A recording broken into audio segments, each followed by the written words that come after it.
Before the first story begins, take a moment to notice something. When people work late night shifts, their minds don't break, they open up. Silence becomes louder. Time feels unstable. Small details start to feel personal. Before we continue, tell us in the comments, are you listening at home or at work? And what time is it for you right now? If this feeling is familiar, these stories will speak to you immediately. Story 1. Shift that never quieted down. Have you ever heard something in the darkness that made you question whether you were still alone? Have you ever worked a job where the building itself seemed to breathe when everyone else went home? I did, and I am still not sure what I heard that night in Alaska, or if what I saw was real at all. Working a late night shift in Alaska usually means silence. The kind of silence that wraps around you like a thick blanket. The kind that makes your own heartbeat sound foreign and loud. You get used to it. You expect it. The fluorescent lights hum. The coffee grows cold in your mug. The clock on the wall ticks forward, and you are alone with your thoughts in the vast dark outside. But that night, the building never fully settled. I was working security at a research facility 40 miles outside Juneau. The place was a sprawling complex of steel and glass, built into the mountainside to study environmental phenomena. Most of the workers had left by 6 in the evening. By 8, the parking lot was empty except for my truck. By midnight, I was the only human soul within 20 miles of that place. I should have quit that job right then. I should have driven back to town and never returned. But I needed the money. I needed to believe I was tough enough to handle the eerie, the unsettling, the dark. That was my first mistake. The shift started normally enough. I made my rounds through the facility, checking doors, testing locks, verifying that all the sensitive equipment remained untouched. The hallways were long and fluorescent lit, casting everything in a sickly white glow. My footsteps echoed off the polished concrete floor. I passed the break room. I passed the server room with its constant electronic hum. I passed the laboratory spaces with their rows of computer monitors and strange instruments I could never quite understand. Everything was secure. Everything was exactly as it should be. At around 1 in the morning, I settled into the security office and pulled out my phone. I had 6 hours left on my shift. 6 hours of nothing but myself and the quiet. I scrolled through social media, read some news articles, tried to distract myself from the weight of the silence pressing down on me. That was when I heard it. A sound. Not loud, not sudden, just a soft, rhythmic tapping coming from somewhere deep in the building. Tap, tap, tap, metal on metal, or perhaps something harder. It came from the direction of the lower levels, the basement area where they stored the equipment nobody talked about. The place where I had been told not to go under any circumstances. The place that was locked and sealed and off limits to regular security personnel. My hands went cold. I stood up from my desk and walked to the hallway, listening harder. The tapping stopped. I waited, holding my breath, my ears straining in the fluorescent hum. Nothing. Just the building settling, I told myself. Just the pipes. Just the natural sounds of a large structure at night. I returned to the office and sat back down. For maybe 10 minutes, there was nothing. Then the tapping started again. This time it was louder. This time it was definitely coming from below. Tap, tap, tap, tap, methodical, patient, almost like someone was trying to signal something, or someone was trying to be heard. My fear was creeping in now. That cold sensation that starts in your stomach and slowly spreads through your entire body. I pulled up the security camera feeds on the monitors in front of me. The system was old, designed in the late 1990s, and the footage was grainy and black and white. I cycled through the different angles. The hallways appeared empty. The laboratories were dark and vacant. The break room showed nothing but empty chairs and abandoned workstations. Then I looked at the basement camera feed. The basement was always pitch black. They had emergency lights down there, but they were set to minimal power to preserve the equipment. What little light they provided cast everything in shades of gray and shadow. But there was something moving down there. Something that shifted behind the rows of server racks. Something that was definitely not supposed to be there. My mouth went dry. I watched the monitor carefully, every muscle in my body tense. The shadow moved again. It was roughly human-shaped, but the movement was wrong somehow. Jerky, disconnected, like watching a film with frames missing, like something that had forgotten how bodies were supposed to move. I picked up the phone to call the facility manager. My finger hovered over the button. What would I say? That I saw a shadow on a grainy camera feed? That I heard tapping sounds? They would think I was losing my mind. They would fire me. I needed this job, so I did something stupid. I grabbed my flashlight and a radio from the desk, and I walked toward the basement access. The door to the basement was heavy and locked, as always. I used my master key to open it and stepped through, closing it carefully behind me. The darkness beyond was nearly complete. Only the faint red glow of emergency lights illuminated the space, creating a hellish landscape of shadows and silhouettes. I turned on my flashlight. The basement was exactly as I remembered it. Rows of humming servers, cables running along the walls. The air was cold, colder than the rest of the facility, and it carried a strange metallic smell that I could not identify. The beam of my flashlight cut through the darkness, revealing nothing threatening. Nothing that explained the shadow I had seen on the camera feed. But the tapping had stopped. The silence was absolute now, and it was somehow worse than the sound had been. I stood at the bottom of the stairs, my flashlight beam trembling slightly in my hand, and I listened. My heart was pounding in my ears. Every instinct in my body was screaming at me to leave, to get out, to drive away from this place and never come back. I heard something else. Breathing, slow and deliberate and wet, like someone was breathing through fluid. It was coming from behind the server racks, from somewhere deeper in the basement. I moved toward it, my flashlight beam swinging forward, desperately searching for the source of that horrifying sound. There was nothing there, just empty space, just cold air and shadow. But the breathing continued, and as I listened, I realized something that made my blood run even colder. The breathing was moving. It was circling me, slowly, patiently, like a predator sizing up its prey. I ran. I bolted back up the stairs and slammed the basement door behind me, locking it with shaking hands. I was breathing hard, my heart hammering against my ribs, sweat running down my temples despite the cold. I stood in the hallway for a long moment, trying to convince myself that I had imagined the whole thing, that the stress of the job and the isolation were playing tricks on my mind. But I knew what I had heard. I returned to the security office and watched the monitors. The basement feed remained dark and empty. The rest of the facility looked undisturbed. Nothing moved in any of the hallways or rooms. Everything was exactly as it should be, except for one terrifying detail. The basement camera feed showed wet streaks on the lens, streaks that had not been there 5 minutes before. Over the next hour, more sounds began. A creepy scraping noise from the ventilation system. The unsettling feeling of being watched through the monitors I was looking at. A chilling, dragging sound in the hallway outside the security office. Each noise sent my fear climbing higher and higher, until it felt like my chest would burst from the pressure of my own terror. I tried to rationalize everything. The facility was old. Buildings made noises. The ventilation system was probably just disturbing something loose. The shadows on the cameras could be equipment shifting. There had to be a logical explanation for everything. But then the lights started flickering.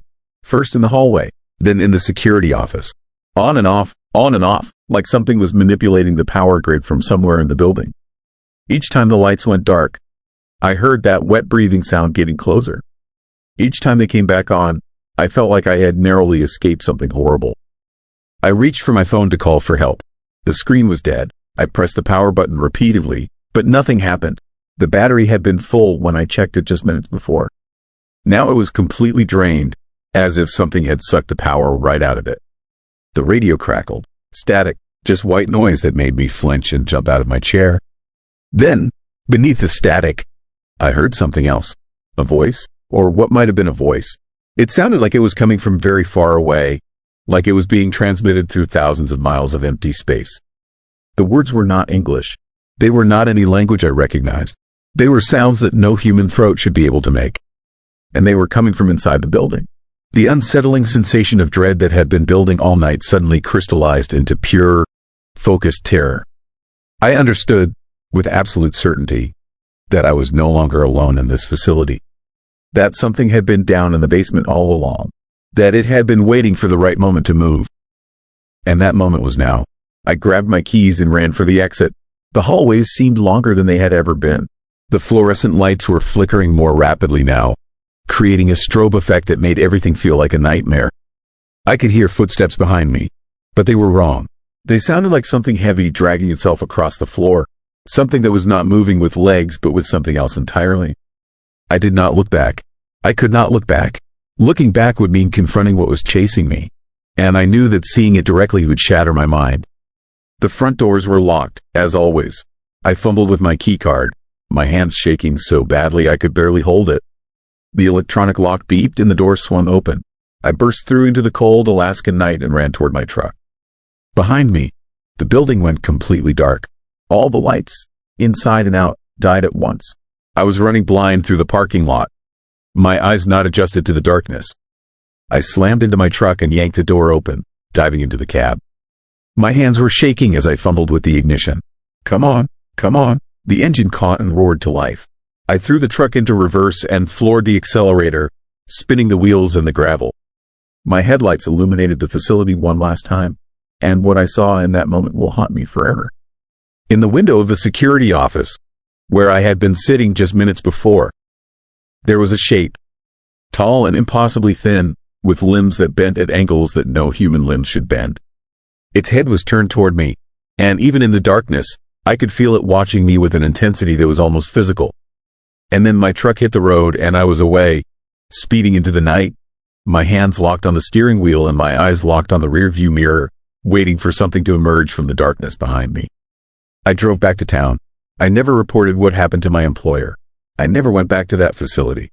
Within 2 weeks, the facility was shut down due to what official reports called structural damage. They sealed it up.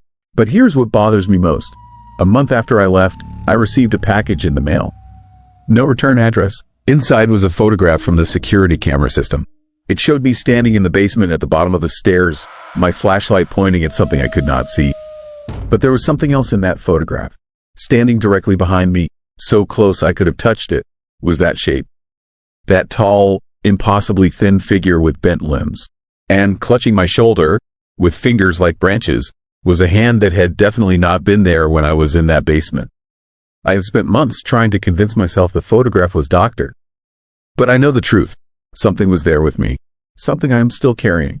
Every night, I hear that wet breathing, slow and hungry, from the walls, from under the bed, from inside my mind.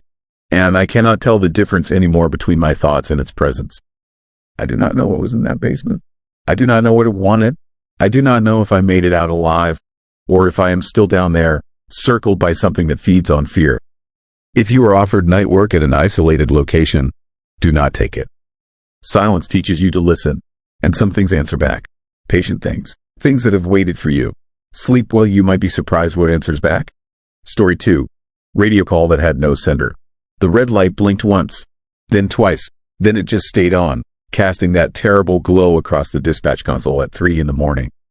I have been working the night shift at a toka station for 8 years. 8 years of watching nothing happen in the middle of the Alaskan wilderness. 8 years of silence. Alaskan work radios are quiet after midnight unless something is wrong. Unless something very wrong has happened. This was different. This was the kind of wrong that makes your stomach drop before your brain catches up to the danger. The radio was open. Just open. No voice. No distress call. No coordinates or names or desperate pleas. Just the static hiss of an active transmission. Like someone had keyed the microphone and then forgotten to speak. Or worse, could not speak. My name is David. I am nobody special. I work at a remote monitoring station that tracks pipeline infrastructure across 4,000 square miles of Alaskan backcountry. I sit in a trailer that smells like old coffee and rusting metal. I watch screens that show pump readings and pressure gauges and temperature data. I am a man who has learned to find peace in routine. And on this particular night, routine was about to shatter into something terrifying and unexplainable. I keyed the radio. My voice sounded too loud in the silent room. Station calling in. This is Atoka Dispatch. Identify yourself and state your location and situation. Nothing. Just that creeping, unsettling static. White noise that seemed to breathe. I waited. The clock on the wall ticked. 2 minutes passed. 3. The static continued. The red light stayed illuminated, which meant the channel remained open, which meant whoever had activated this transmission was still there, still listening, still doing whatever mysterious thing they were doing on the other end of that connection. My hands felt cold. I had worked this station long enough to know that the nearest facility was 90 miles away. The nearest town was 130 miles south. Out here, in the terrifying, endless darkness of the Alaskan interior, this button on this radio was sometimes the only thing between someone and death. Someone was calling, someone needed help, or something was playing with the radio because something out there in that darkness did not think the way normal things think. I tried again. Unknown caller, please respond. We are receiving your signal but cannot hear your voice. Respond with any information. The static changed. Not much, just slightly. It sounded almost like it shifted in frequency, like whatever was on the other end had moved or adjusted something. That tiny change sent a spike of fear through my body that I could not explain and could not control. I checked the radio system diagnostics. Everything appeared normal. The transmission was coming from somewhere real, somewhere within our service area. The system showed a signal strength that suggested the sender was not too far away, maybe within 50 miles, maybe closer. But our area was empty. There were no towns, no settlements, no permanent structures except for 3 unmanned pump stations and 1 small research outpost that had been abandoned for 3 years. I opened the incident log and started documenting what was happening. Unidentified transmission. Time: 03:03 hours. Duration: 7 minutes and counting. Signal origin: uncertain. At this point, I was just trying to make this feel normal, trying to convince myself that this was something I could handle, something that would have a logical explanation. But the creeping sensation along the back of my neck suggested otherwise. 15 minutes into the transmission, I heard something. Not words, not even recognizable sound, just a kind of grinding noise, mechanical and slow, like metal scraping against stone. It lasted only 3 seconds before fading back into static, but it was real. Something was happening on the other end of that radio. And whatever it was not the kind of thing that should exist in the world. I made a decision that probably saved my life. I called the state police dispatch in Fairbanks. I told them about the open transmission, about the eerie silence, about the strange sound I had heard. The officer I spoke to, a woman named Sarah who I had talked to maybe 5 times in 8 years, listened to me describe the situation. Her response was professional and measured. Could be equipment malfunction, she said. Could be someone with a radio caught in a deadlift, fingers stuck on the button. Could be a lot of things. Could be, I agreed. But I did not believe it. She said she would send someone out in the morning to investigate. Morning was 8 hours away. In 8 hours, a lot of terrifying things could happen in Alaska. A lot of things could change in the darkness. The transmission lasted 23 minutes before the red light went out. The silence that followed was somehow worse than the static had been.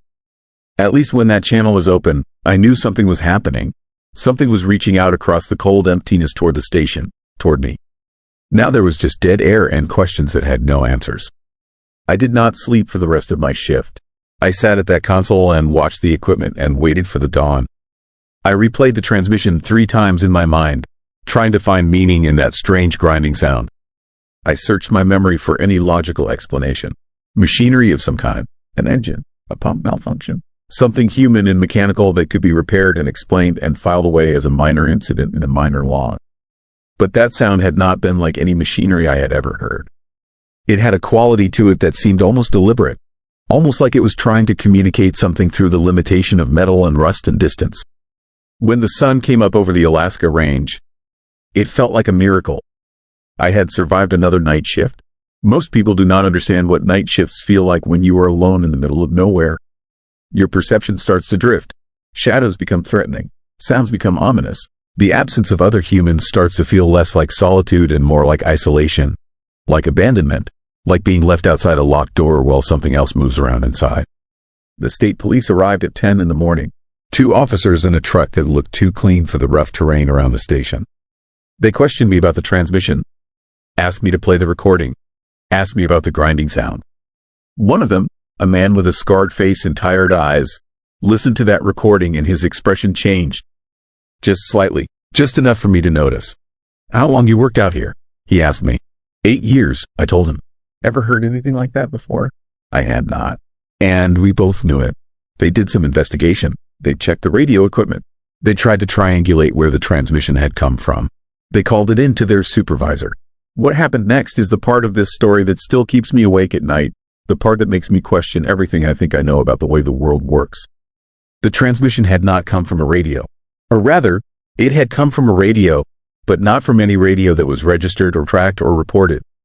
The signal origin kept shifting in their calculations, moving across the map in ways that made no sense. It was as if whatever had sent that message was moving at speeds that no human could reach, or moving through the forest in patterns that defied logic, or perhaps sending the signal from multiple locations simultaneously. The officers could not explain it. They said it would require further investigation. They said they would follow up. They never did, at least not officially. But I learned later, through a friend of a friend in law enforcement, that 3 other remote sites across Alaska had received similar open transmissions on the same night. All at different times, all with that same eerie quality, all with that same mysterious grinding sound underneath the static. And all of them had occurred in areas that had been marked for a seismic survey 2 weeks earlier. The seismic survey was intended to study deep geological structures, the kind of survey that sends powerful vibrations into the earth to read the layers beneath the surface.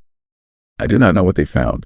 The results were classified, but something about that survey had changed things in the area.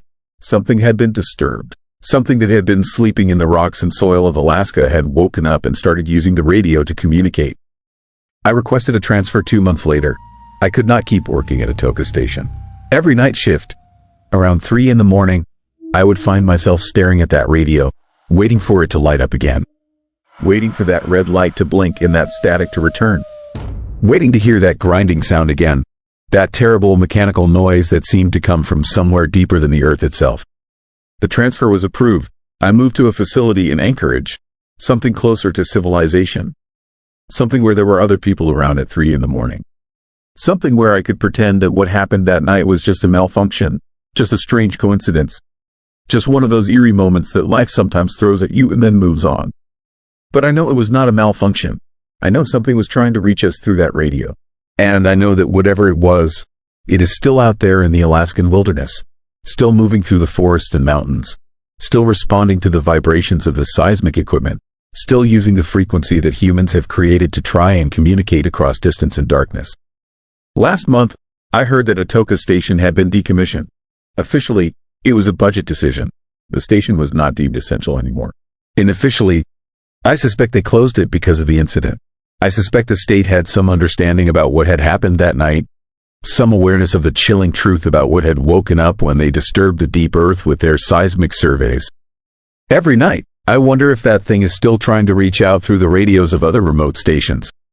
Every night, I wonder if it is trying to tell us something about what we have done to the world beneath our feet, about the terrifying consequences of poking and prodding places we were never meant to explore, about the unsettling reality that there are things in this world that we do not understand and perhaps should fear. And every night, at 3 in the morning, I listen to the silence of Anchorage and I feel grateful that I do not have to be the one listening for that radio call anymore. But I also feel guilty, because somewhere out in that horrible, haunting darkness of the Alaskan interior, something is still waiting. Something is still trying to communicate, and nobody is there to answer anymore. The red light is off. But the transmission never really ended. It just moved somewhere else, to some other remote location, to some other frightened person sitting alone in the dark, waiting for dawn to come and wondering if what they are hearing on the radio is real or if the isolation has finally begun to break their mind. That is the most terrifying part of this entire horrifying experience. That is what keeps me awake at night. That is what makes this story so deeply, profoundly, unutterably creepy. I do not know what is out there. I do not know what we woke up. And worst of all, I do not know if it is still trying to communicate, still reaching out through the static and darkness, still waiting for someone to finally understand its message. That fear, that deep and disturbing sense that something is out there and we have no idea what we have done, is the most chilling realization of all. I have tried to tell myself that this story is just something that happened to me, an eerie coincidence that can be explained with science and reason if we just wait long enough for the information to come out. But deep in my mind, in that place where truth lives beneath conscious thought, I know better. I know that what I experienced that night was contact with something ancient and unsettling and fundamentally alien to human comprehension. The nightmare aspect of this horrifying experience is that I cannot warn people. I cannot tell them not to disturb the deep places of the earth. I cannot explain the terrifying danger because I do not fully understand it myself.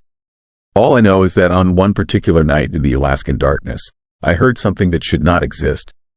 I heard a call from something that had been sleeping beneath the frozen ground for longer than humans have. People often tell me something interesting after working night shifts. They say the fear wasn't loud. It was quiet and specific. Let me ask you this, and think carefully before answering. What bothered you more during late night work?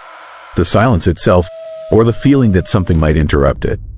Write your answer in the comments. You'll be surprised how many people choose the same one. Story 3. Camera never lies. The security camera kept resetting at exactly 3:47 in the morning, and nobody could tell me why. That should have been my first warning to leave the Denali research station while I still had the chance. But fear does not always announce itself with a scream. Sometimes it arrives in silence, in patterns, in the horrifying realization that something is watching you through the darkness, and you have been too blind to see it. I took the job because I needed the money. Everyone who ends up in remote Alaska has a reason. Mine was debt, divorce, and a desperate need to disappear from everything I knew. The position was simple: overnight security monitor at a geological research facility buried deep in the wilderness, 80 miles from the nearest town. 12-hour shifts watching camera feeds, logging reports, making sure nobody broke in and nothing broke out. The pay was exceptional. The isolation was absolute. It seemed perfect for a man trying to outrun his own shadow. The facility itself felt wrong from the moment I arrived. It squatted in a valley surrounded by black spruce forests that seemed to lean inward, as if the trees themselves were curious about what we were hiding. The main building was concrete and steel, windowless except for narrow slits near the roof. During my first week, I learned it had been built in the 1970s for government research that nobody would discuss. Now it belonged to a private mining corporation studying permafrost core samples. At least, that was the official explanation. My supervisor, a thin man named Carol with eyes that never quite focused on anything, gave me a brief tour of the security office. 16 monitors displayed feeds from cameras positioned throughout the facility and surrounding grounds. Most showed empty hallways, storage rooms, the parking area where 3 vehicles sat covered in snow. One camera pointed at the northern perimeter fence. Another watched the forest edge. The rest captured interior spaces I would never visit during my shifts. Carol explained the basics with minimal enthusiasm. Log any unusual activity. Call him if anything seemed off. Do not leave the security office between midnight and 6 in the morning under any circumstances. That last rule struck me as odd, but I did not question it. Jobs like this always had strange protocols. I assumed it was about liability or insurance or some other bureaucratic nightmare. The trouble started on my 4th night. I was 3 hours into my shift, drinking terrible coffee and fighting off the creeping drowsiness that comes with watching nothing happen, when camera 12 went black. The timestamp read 3:47. I waited, assuming it was a brief glitch. 30 seconds later, the feed returned. Everything looked normal. The hallway it monitored remained empty, fluorescent lights humming in silence. I made a note in my log and forgot about it. But the next night, it happened again. Same camera, same exact time, 3:47 in the morning. This time I paid closer attention when the feed came back. The hallway looked identical, but something felt different. The shadows seemed darker in the corners, as if they had thickened during those 30 seconds of darkness. On the 6th night, I decided to investigate. I pulled up the recording from previous incidents and watched them side by side. Each reset followed an identical pattern. The screen went black with no warning. Exactly 30 seconds of nothing. Then the feed resumed. But when I compared the footage from before and after each reset, I noticed something disturbing. Objects had moved. A fire extinguisher that hung on the right side of the hallway now hung on the left. A maintenance cart visible in one frame had vanished by the next. The changes were subtle, easy to miss, but undeniable once I saw them.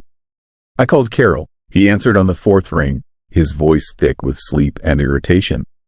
When I explained what I had found, he went silent for a long moment. Then he told me equipment failures happen all the time in Alaska. The cold damages circuits. Magnetic anomalies interfere with electronics. I should stop overthinking coincidences and do my job. He hung up before I could respond. But patterns matter. I knew that even if Carol refused to acknowledge it. And the pattern was becoming clearer with each passing night. The camera was not malfunctioning. Something was deliberately causing those resets. Something that wanted 30 seconds without being watched. On the 8th night, I prepared. I set up my phone to record the monitor showing camera 12, creating a backup of whatever happened during the blackout. At 3:45, I positioned myself directly in front of the screen, hands steady, breathing controlled. When 3:47 arrived, I was ready. The feed went black as expected. But this time, in the darkness of the dead camera, I saw something. A reflection. Not my own face staring back at me from the monitor, but something behind me in the security office. A shape, tall and impossibly thin, standing motionless in the corner where the overhead lights never quite reached. I could not make out details, only the suggestion of a figure, a presence that should not have been there. Terror locked my muscles. I could not turn around, could not move, could not even breathe. The 30 seconds felt like 30 hours. When the feed finally returned, I spun in my chair with a speed that sent it crashing into the desk. The corner was empty. Nothing stood there except shadows and my own escalating panic. I checked my phone recording. The video showed the blackout exactly as I remembered it. But when I paused on the frame where I had seen the reflection, there was nothing. Just the dark screen of the dead monitor. My mind had invented the figure. Or the figure had known not to appear on camera. The next 3 nights, I did not sleep before my shifts. I arrived at the facility exhausted and paranoid, jumping at every small sound, watching that corner with obsessive focus. Camera 12 continued its ritual reset at 3:47. Other cameras began joining the pattern. First camera 9, then camera 3, then camera 14. Each one going dark for exactly 30 seconds, always at 3:47, always resuming as if nothing had happened. I stopped calling Carol. He had made his position clear. This was my problem to solve or ignore. And ignoring it was no longer possible. The facility felt different during those night shifts. The air grew heavier. The silence became aggressive, pressing against my eardrums until I wanted to scream just to break it. I started noticing things that had not been there before. Scratches on the concrete walls. Dark stains on the floor that looked too much like dried blood. A smell that drifted through the ventilation system, organic and rotting, like something had died inside the ducts and was slowly decomposing. On my 14th night, all 16 cameras went black simultaneously, not at 3:47, at 2:33 in the morning. The monitor showed nothing but dead screens reflecting my own face, pale and terrified, staring back at myself 16 times. I sat frozen, watching my own fear multiply across the wall of darkness. The office lights flickered, once, twice. Then they died completely. Absolute darkness swallowed me. I could not see my own hands, could not see the desk, could not see anything except the faint glow of my phone screen when I fumbled it out of my pocket with shaking fingers. The flashlight beam seemed pathetically weak against the crushing weight of the darkness surrounding me. I swept it across the office, searching for that corner, needing to prove to myself that nothing was there. Something moved at the edge of the light. Not the sudden motion of a person startled by illumination, but a slow, deliberate sliding, as if whatever it was had been waiting for me to find it. The shape was wrong. Too tall, too angular. Its proportions did not match anything human. And it was close, so horrifyingly close that I could hear its breathing, a wet, rattling sound that came from too many places at once. The lights snapped back on. Every monitor blazed to life simultaneously. The cameras all showed their usual views: empty hallways, silent rooms, the peaceful nothing of a facility at rest. I spun toward the corner. Empty, but the floor where the shape had been standing was wet. Not water, something thicker. Something that gleamed under the fluorescent lights with an oily, wrong sheen. I ran, broke Carol, this rule without hesitation, fled the security office and sprinted through the hallways toward the exit, my footsteps echoing off concrete walls that seemed to narrow around me as I ran. Behind me, I heard other footsteps, faster than mine, gaining ground. The wet breathing grew louder, closer, until I could feel its heat on the back of my neck. The exit door was locked. I grabbed the handle and pulled with desperate strength, but it would not move. Through the narrow window in the door, I could see my car in the parking lot, so close, impossibly far away. I hammered on the door, screaming for help that would never come. The footsteps behind me stopped. The breathing ceased. Silence fell like a blade. When I finally turned around, nothing was there. The hallway stretched empty behind me, fluorescent lights humming their eternal song.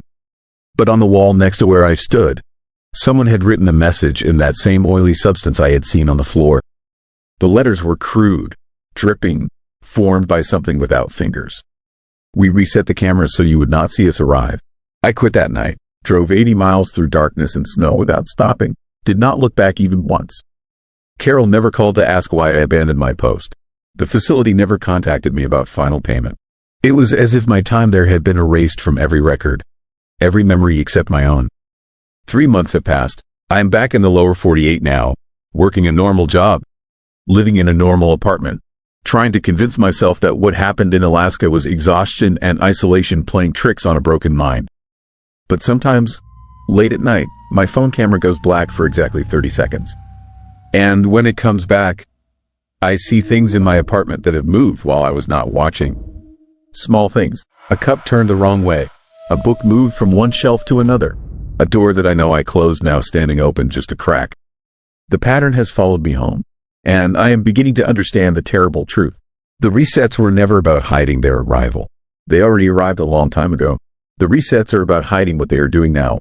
about stealing moments when nobody is watching to move through our world unseen, changing things in ways we barely notice, preparing for something that I do not have the words to describe or the courage to imagine. Tonight, my laptop camera reset at 3:47 in the morning. I was not even touching the computer. When the feed returned, I was still sitting in the same chair, in the same position, wearing the same clothes. But I know with absolute certainty that I am not the same person who existed before that 30-second gap. Something was done to me in that darkness. Something I cannot see or feel or understand. And when I look in the mirror now, my reflection sometimes moves half a second after I do, as if it is remembering how to match my movements, as if it is something else wearing my face and still learning how to make the disguise convincing.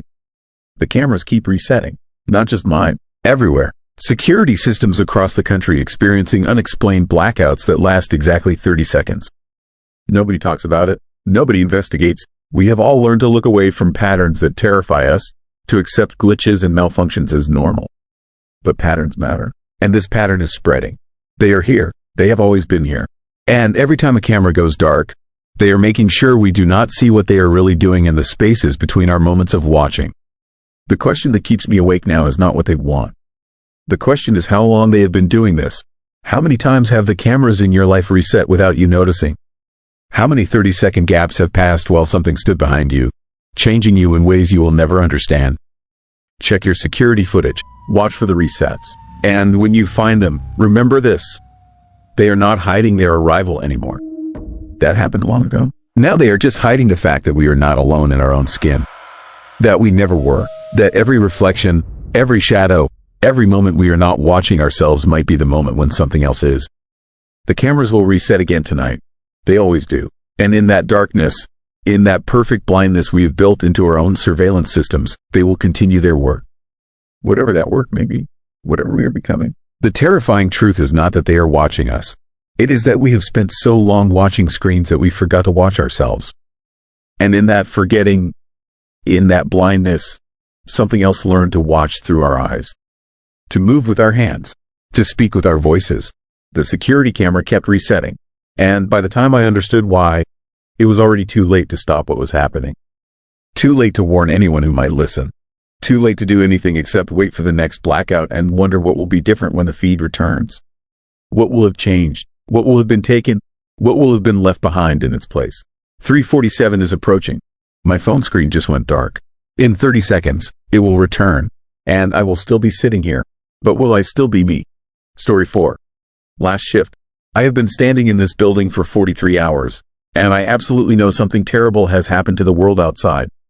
I know this because nobody came to relieve me, and no one, and I mean absolutely no one, has ever done that before.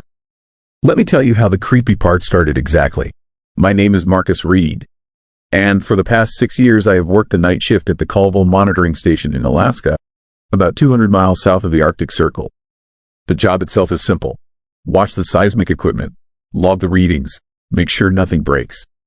It is boring, mechanical, and I have always been grateful for the boredom. Boredom means everything is normal. Boredom means I get paid to sit in a warm building while the dark Alaskan wilderness freezes outside. The building itself is old, built in the 1970s, and it sits alone on about 5 acres of boreal forest and permafrost. The nearest town is 50 miles away. The nearest person during my shift is usually 30 miles away. This isolation never bothered me before. I am a solitary person. I like the quiet. But on this morning, as I watched the clock tick towards 6, my seventh sense started screaming. Nothing was wrong yet. That is the terrifying thing. Nothing had actually happened, but something felt unsettling. Something felt deeply eerie in a way I could not explain. At 5:58 in the morning, I turned on the external camera feed. I do this every morning. I check the parking lot, the road, the perimeter. It is part of my routine. What I saw made my stomach drop. The parking lot was empty except for my truck. That was normal. The road was empty. That was normal. But the trees were different. The darkness between them was not right. It was too dark, too thick, like the shadows had become solid things. I was looking at the same forest I have seen every morning for 6 years, and yet it looked like somewhere else entirely. It looked like nowhere. It looked like the kind of place people disappeared into and never came back from. At exactly 6 in the morning, I expected to hear the sound of gravel crunching as the day shift worker arrived. I expected to see the familiar sedan pulling into the parking lot. I expected to see headlights cutting through the darkness. I expected the comforting horror of human contact, of handing over responsibility to someone else, of finally leaving this isolated place behind. No one came. Not at 6, not at 6:15, not at 6:30. I waited 10 minutes, then 30. By 6:40, my hands were shaking. I called the main office in Fairbanks. The phone rang once, then cut to a tone I had never heard before. Not static, not a busy signal. A tone that sounded almost like a warning, like the sound your body makes when it understands danger before your mind catches up. I hung up. The silence that came was worse than the tone. I walked through the building to distract myself. The hallway lights hummed their familiar pitch. The equipment room glowed with the soft green of monitor screens.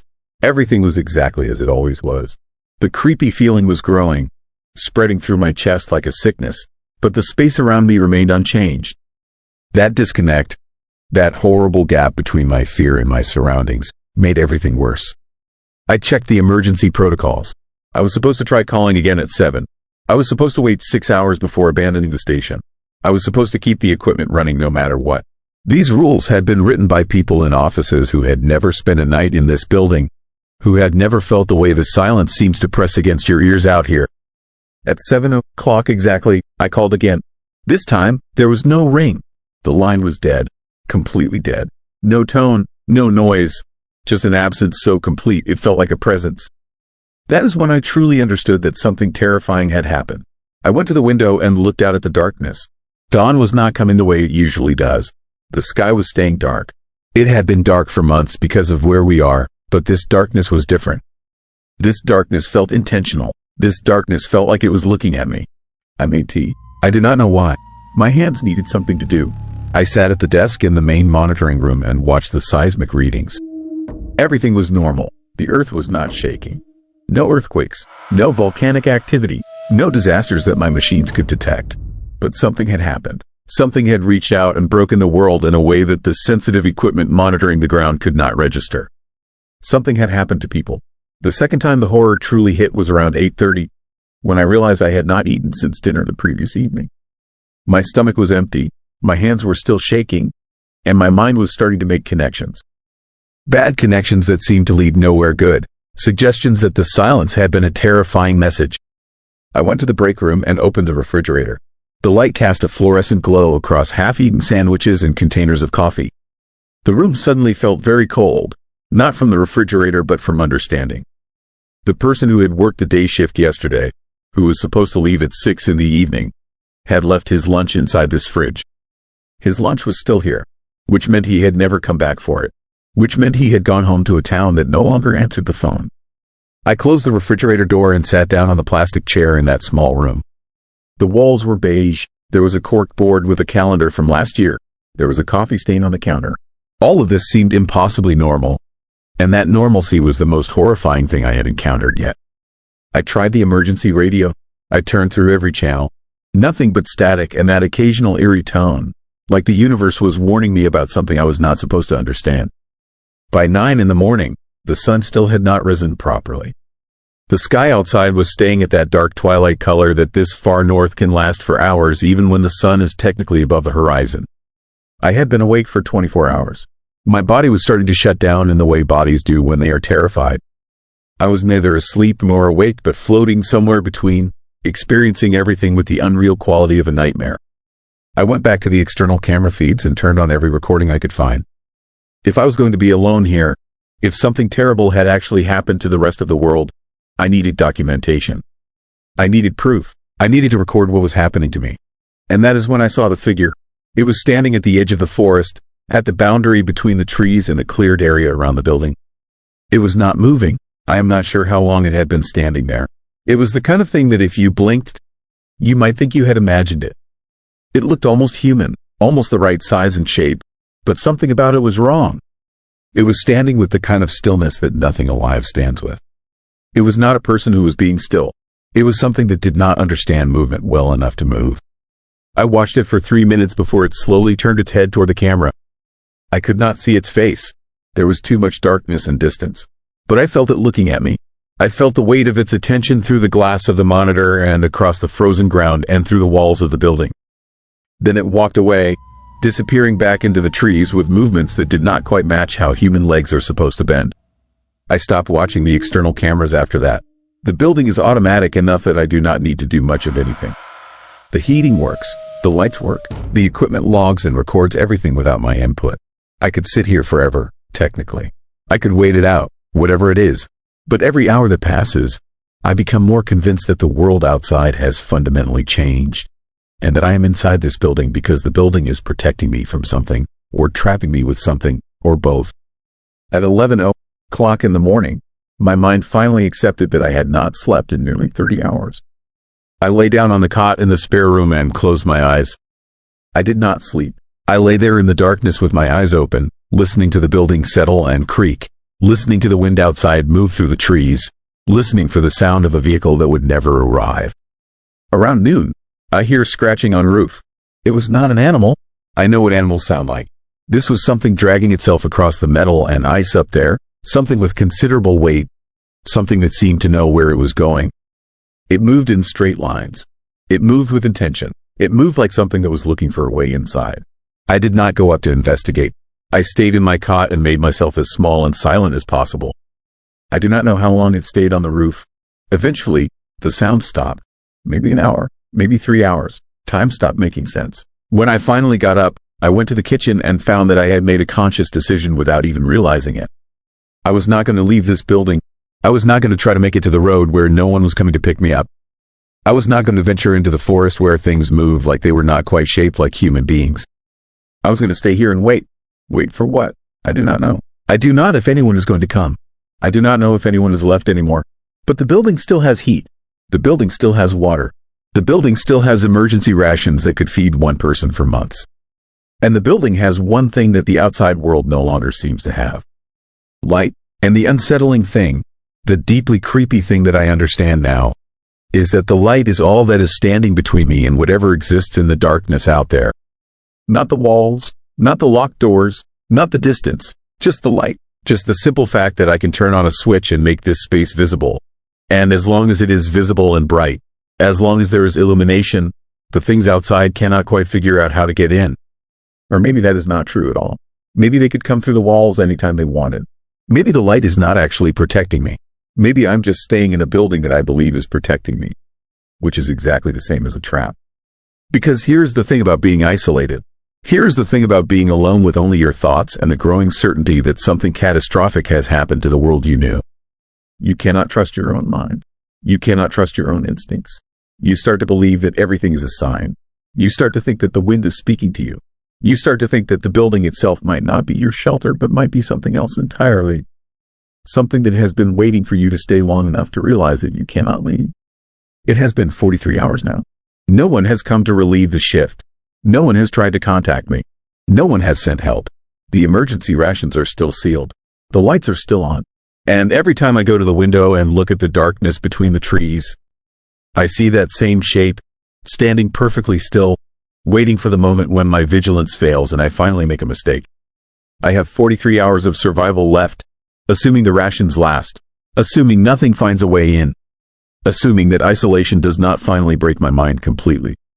43 hours until the nightmare reaches its terrifying conclusion, or 43 years. I cannot tell anymore. The shift never ends because no one came to take over. The shift never ends because I made the horrifying decision to stay. The shift never ends because I finally understand that this is not about survival anymore. This is about learning what it means to exist in a space where the old rules no longer apply, where the normal progression of day and night and human relief has simply stopped existing. And sometimes, in the moments between my awareness of the outside and my awareness of the inside, I wonder if I am the thing standing at the edge of the forest, looking in at the light, wondering how to finally make someone understand that it is too late, that the building has always been empty, and that I have been alone here far longer than 43 hours. I wonder if I ever actually left the previous night at all. I wonder if my memory is real. I wonder if the shift has truly never ended. Story 5. Lights were still on in the empty section. Have you ever noticed something that was not supposed to be there and realized too late that you should have left immediately? Have you ever felt the creeping sensation that something was watching you from a place where nothing should exist? I did, and the lights in that empty section of the building in Alaska taught me a terrible truth about what happens when a facility keeps running long after it should have shut down. During a late shift in Alaska, one section of the building stayed lit. I worked as a facilities manager for a pharmaceutical research plant just outside Fairbanks. The job was straightforward: maintain the building, check the systems, make sure nothing fell apart during the long winter nights. I had held the position for 3 years without incident. 3 years of boring routine and predictable silence. Alaskan workplaces shut down areas to save power at night. Every evening at 9 o'clock, I would walk through the building and flip the switch that powered down the east wing. That section was not essential. The research teams had moved to the new facility downtown 6 months prior. The equipment was being shipped out gradually. The labs were being decommissioned, so we powered down the entire section to save on heating and electricity. It made sense. It was standard procedure. That section was not on the schedule. On the night of November 15th, I was making my evening rounds as usual. The temperature outside had dropped to minus 28 degrees Fahrenheit. The wind was howling across the flat Alaskan landscape, creating that eerie, disturbing sound that only Arctic winter can produce. I moved through the hallways of the main facility, checking doors, verifying locks, making sure the heating system was functioning properly. When I reached the East Wing entrance, I stopped. The lights were on, all of them. Every single light in the corridor was illuminated, casting that harsh fluorescent glow down the hallway that was supposed to be completely dark at night. My heart rate increased immediately. This was not right. This was not normal. The circuit breaker I flipped every single night before leaving would have powered down every light in that section. Yet here they were, blazing away like the building was fully operational. I pulled out my phone and checked the time. 9:37. I had flipped the switch at 9 o'clock. No one else had access to that section. No one else should have any reason to go in there. The building was supposed to be staffed only by me during the night shift. This was scary. I stood at the threshold for a long moment, staring down the hallway. The lights seemed too bright somehow, casting strange shadows along the walls. The air felt different here, colder, more still. There was a quality to the darkness beyond the lit section that was unsettling in a way I could not quite articulate. I walked to the circuit breaker box and opened it. The switch for the east wing was in the off position, exactly where I had left it. But the lights were still on. This was impossible. I flipped the switch again, watching carefully for the lights to die. Nothing happened. The lights remained illuminated, blazing away as if mocking me in my attempt to control them. My hands were shaking now. I walked back to the hallway and stared down the lit corridor. The hallway seemed longer than I remembered it. The fluorescent panels overhead buzzed with that familiar hum, but there was something else beneath the sound. Something almost organic, almost like breathing. I had to investigate. It was my job. I was the facilities manager. If something was wrong with the electrical system, I needed to know about it. If there was a dangerous malfunction, it needed to be reported. So I started walking down the hallway, moving deeper into the section that was supposed to be completely empty. The air grew colder with each step. The temperature had to be dropping steadily as I moved away from the main facility. I could see my breath forming small clouds in front of my face. The lighting overhead cast everything in shades of white and gray. The laboratory doors on either side of the hallway were all closed, their small windows revealing nothing but darkness within. Until I reached the main research lab. The door to the primary research facility was open. Not just unlocked, completely open, swinging into the darkness beyond. And inside that darkness, I could see light. Not fluorescent light like the hallway. Something different. Something that seemed to pulse and flicker with an almost organic quality. The terrifying realization hit me. Someone else was in the building. My hands went to my radio, but I hesitated. If I called security or the police, what would I tell them? That there were lights on in an empty section of building? That a door was open? They would think I was losing my mind. They would think I was making it up. So I stepped through the open door and into the laboratory. The interior was a nightmare landscape of shadows and creepy illumination.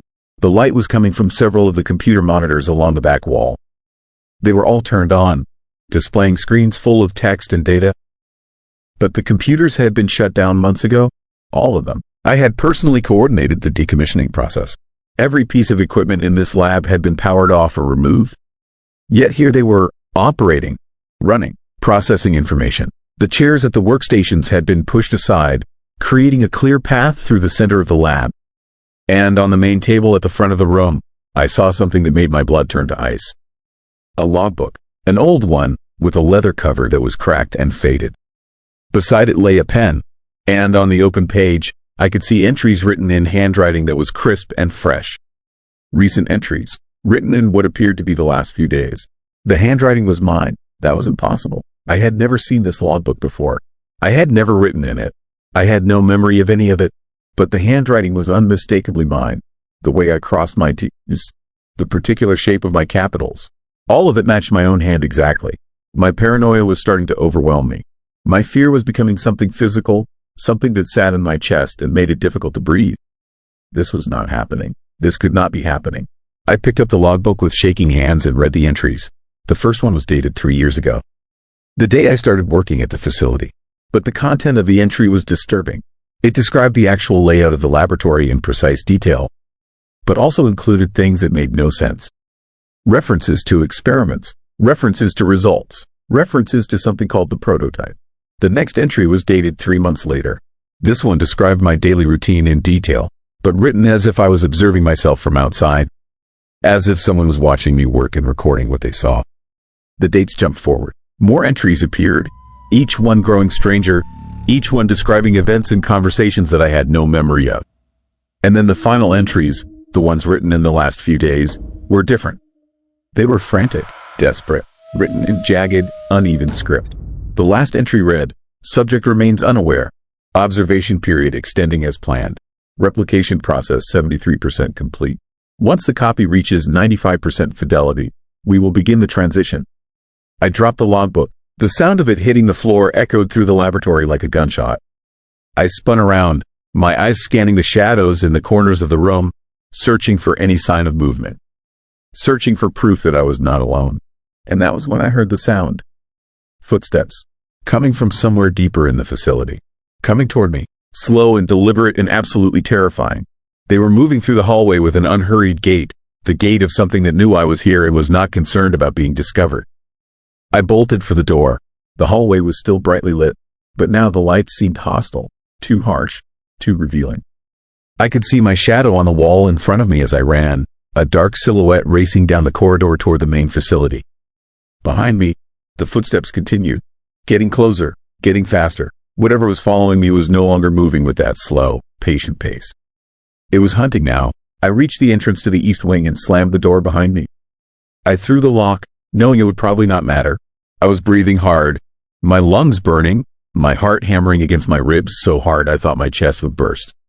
The footsteps stopped on the other side of the door. For what felt like an eternity, there was silence.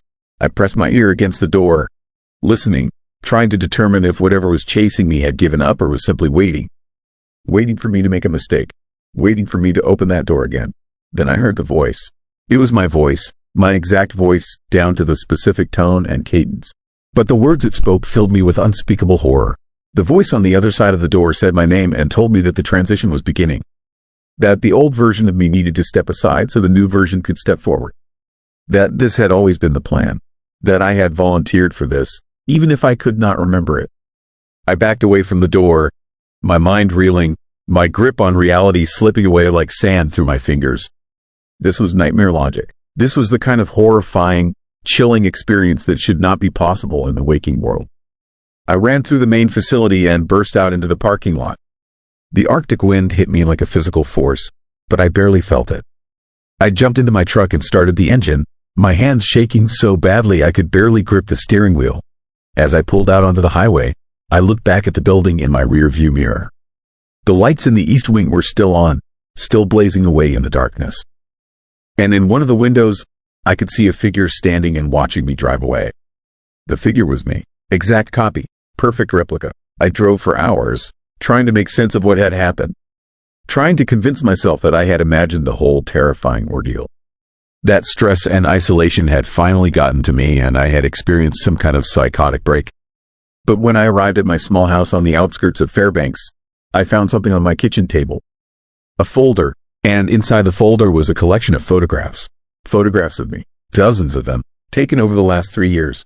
Photographs showing me working in the facility, walking through the hallways, eating lunch in the break room, driving home. Photographs that documented every moment of my life with a disturbing level of detail.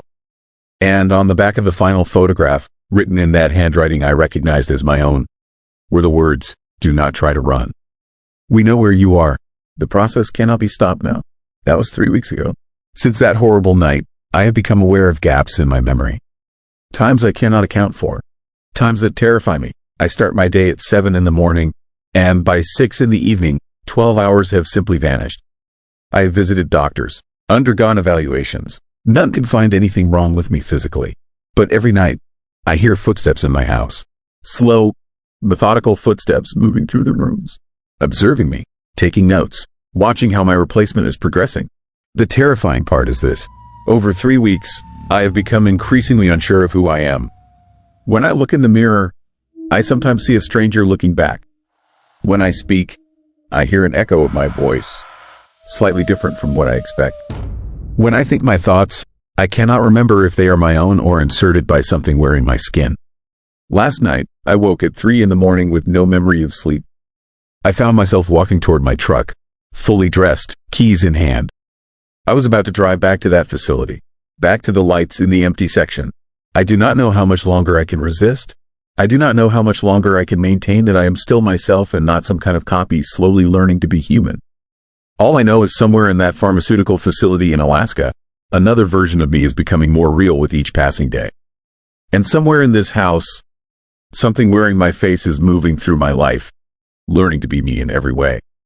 The transition is almost complete. When it finishes, the person left behind will not be me. Something else entirely. Something that looks like me, sounds like me, remembers enough to fool everyone. Something that is not me. Story 6. Door that should have been locked.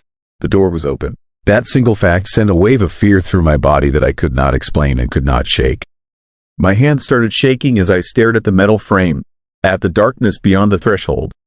Working nights in Alaska means checking locks repeatedly. You check them obsessively, compulsively, because you understand the primal level that these locks are the only thing keeping the wilderness out and you safe inside. That door was secured earlier in the shift. I had checked it myself at exactly 9:45 in the evening. I remembered the cold metal beneath my fingers. I remembered pulling it shut and hearing the distinctive click of the mechanism engaging. Now, at 2 in the morning, it hung open like a mouth frozen mid-scream. My name is Marcus. I manage the Clearwater Lodge, a remote hunting and fishing resort tucked into the mountains about 60 miles from the nearest town. Most of the year, the lodge sits nearly empty. A few guests in the summer months, maybe a handful of hunters in the fall. But the winters are terrifying, eerie stretches of absolute isolation where I am the only human for miles in every direction. I am a caretaker in the truest sense. I maintain the buildings, repair the damage that weather and time inflict, and keep the property secure. I keep watch. That is my job. The open door led to the storage cellar. Beneath the main building, a dark, cavernous space where we kept supplies, equipment, old furniture, things that were needed but not wanted inside where guests might see them. The stairs descended steeply, disappearing into shadows that had never fully seen daylight. I had locked that door when I came on shift at 6 in the evening. I always locked it. The cellar made me uncomfortable even during the day, with sunlight streaming through the high windows. At night, it felt like the worst kind of nightmare made solid, a place where bad things could exist without observation or interference. I stood in the hallway outside the storage room, listening. The lodge was completely silent except for the wind howling outside, the Arctic wind that seemed to come from somewhere beyond the edge of the world. That wind was a constant presence during the Alaskan winter. It pushed against the walls, found cracks and gaps, created sounds that made you question what was real. But this silence beneath the wind was different. This was the absence of sound, the absence of anything living or moving or breathing. Someone had opened that door. Someone or something. That was the horrifying, unsettling reality that my mind was trying to process. Someone had come through that door, had walked down those stairs into the darkness, and now I did not know where they were. I did not know if they were still in the cellar. I did not know if they were above me, in the guest quarters. I did not know if they were even human. I pulled my phone from my pocket. No signal. There had never been signal in the lodge, which is part of why I took the job. Isolation felt safe before that door opened. Now it felt like a trap. I was locked inside this building with something unknown, and I could not call for help. I could not reach anyone. I was alone with a terrifying mystery that was unfolding in the darkness around me. The phone had a flashlight. I turned it on and pointed it down the stairs. The beam illuminated cobwebs and dust and metal shelving stacked with supplies. It revealed the ordinary, mundane contents of a storage space. Nothing seemed disturbed. Nothing appeared to have been moved or searched. But something had definitely come down those stairs. My first instinct was to lock the door and wait for dawn. Lock it and go back to the warming room, sit by the fire, try to convince myself that this was nothing, that this was a malfunction, that the lock had simply failed from cold or age or wear. But I knew that was not true. I knew that lock did not fail. And I knew that if something had come in through that door, I needed to know what it was and where it had gone. I took a step toward the stairs. My heart was pounding so hard I could feel it in my throat. My breathing had become shallow and rapid. Fear was flooding my system, making every nerve ending sing with terrifying awareness. This was the kind of fear that makes you question your survival instinct, the kind that makes you consider running into the night rather than facing the uncertainty in front of you. But I went down. The stairs creaked under my weight. Each step felt like it took a year to complete. The temperature dropped with every foot of descent, until my breath became visible in the flashlight beam, little clouds of vapor rising into the cold darkness. The storage cellars stretched before me, longer and deeper than I remembered. The shelves seemed to stretch back into infinity, into a darkness that my flashlight could not quite reach. Everything was exactly as I had left it. Canned goods stacked in careful rows, firewood piled in the corner, old wooden chairs and tables waiting to be repaired or discarded, boxes of things that had been stored and forgotten. Nothing was disturbed. Nothing was moved. But someone had been down here. I could feel it, not a physical sensation, something deeper, something primal. A presence had occupied this space, had walked these aisles, had been standing in this very cellar while I sat upstairs unaware. I checked the far end of the room. There was a window, high up near the ceiling, covered with layers of ice on the outside. Beyond it was the mountainside, the terrifying darkness of the Alaskan forest, the endless wilderness that surrounded the lodge on all sides. The window was still locked, the mechanism frozen by cold and ice. No one had come in that way. I climbed the stairs again and locked the storage door firmly behind me. Then I stood in the hallway, trying to think clearly, trying to process what this meant. The lodge had been sealed when I arrived for the shift. I had checked every door, every window. The basement had been locked. And yet, at some point during those 8 hours between my 9:45 check and my 2 a.m. discovery, that door had been unlocked from the inside, pulled open, left gaping into the darkness. Which meant someone had been inside the lodge before I arrived. Someone had been in here the whole time, hiding in the shadows, waiting in the darkness, existing in the space I had thought was my domain, my safe zone, my protected shelter from the terrifying wilderness outside. I moved through the lodge like a ghost. I checked every room. The guest quarters, which contained a dozen beds in a long dormitory-style room, all empty, all undisturbed. The kitchen, the dining room, the common room with its massive stone fireplace. The library filled with old books and forgotten magazines. Room after room, all empty, all silent, all revealing nothing. By the time I reached the upper floor, my hands were shaking so violently that the flashlight beam danced and jerked across the walls. I checked the administrative office, the staff quarters, my own small room. Everything was exactly as it should have been. Nothing was touched. Nothing was stolen. It was as if someone had simply walked through the lodge, opened the storage door to let it hang open like a warning, and then vanished. I retreated to the warming room. This was the room I spent most of my time in during the long winter nights. It was small, comfortable, heated by a wood stove, with windows that looked out over the frozen landscape. I built up the fire and sat in the chair closest to the warmth, listening to the wind howl outside and trying to make sense of the nightmare unfolding around me. The night stretched out before me. Hours until dawn. Hours where something could be moving through the lodge. Hours where the unsettling knowledge of an intruder sat in my mind like a chilling parasite, feeding on my fear, growing larger with every moment of silence. I thought about calling the state police. But how would they come? In the middle of winter, there was no road to the lodge. Helicopter access was impossible in this weather. Even the state police station was 40 miles away, and getting there would require snowmobile travel that would take most of the day. By the time anyone arrived, the intruder would be long gone. Unless they were not an intruder at all. Unless they were something else. Something that did not follow human patterns of behavior. Something that did not respond to the normal rules of survival in the Alaskan interior. I tried to remember if I had locked my bedroom door. I had. I always did. But I realized now that my door had a simple push lock, the kind that any child could open in seconds, the kind that would provide almost no resistance to someone determined to get inside. The creepy, Terrifying implications of that realization made my stomach twist. The clock on the mantel ticked forward. 1 hour until dawn. Just one more hour of vigilance and the sun would rise, and maybe the daylight would make this all feel less frightening, less eerie, less like I was slowly losing my grip on sanity. But then I heard it. A sound from somewhere deeper in the lodge. A scraping noise, metal against wood, like something being dragged across the floor. It came from beneath the floorboards, from the crawl space under the main room, from the terrifying darkness that existed in the spaces between the building and the earth. I stood up, every muscle in my body tensed. The scraping continued. It was moving through the darkness beneath the lodge, moving toward the warming room. I could hear it more clearly now.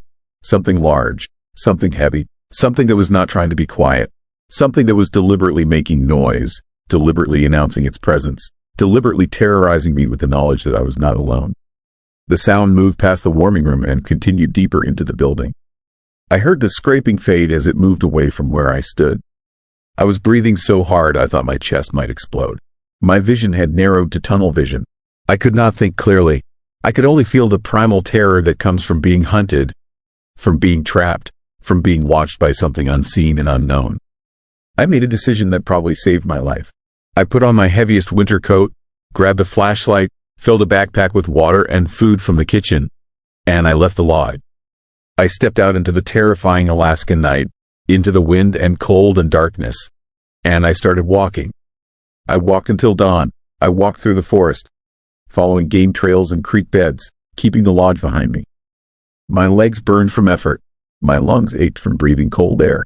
My mind was screaming at me to find shelter, to find warmth, to find some place that felt safe.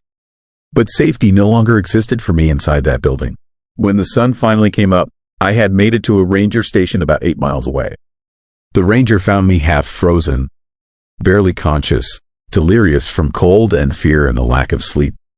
He called for rescue. I was taken to a hospital in Fairbanks where I spent 3 days recovering from hypothermia and the psychological shock of whatever had happened that night.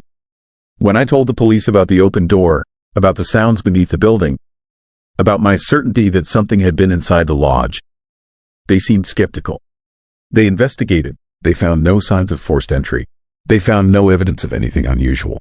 They suggested that perhaps I had simply forgotten to lock the door, that the isolation and the long night shift had created paranoia, that I had frightened myself with shadows and wind noise. But I know what I experienced. I know that door was locked. I know someone or something opened it. I know I heard sounds that could not have come from wind or machinery or any natural source. I never returned to work at the lodge. I did not know what was living in that terrifying place, lurking in the darkness, existing in the spaces between the walls and beneath the floorboards. I did not want to know. Some mysteries are better left unsolved, some doors better left locked, some questions better left unanswered. But here's the most horrifying, most chilling truth that haunts me even now, years later in the darkness. I discovered through the logging company that originally built the lodge that there was a basement beneath the main cellar. A space that was sealed off decades ago, for reasons no one would explain. A horrifying space that existed under my feet the entire time I worked there, hidden by decades of construction and renovation. And whatever is beneath that lodge is still there, waiting in the darkness, still reaching upward with unsettling intention.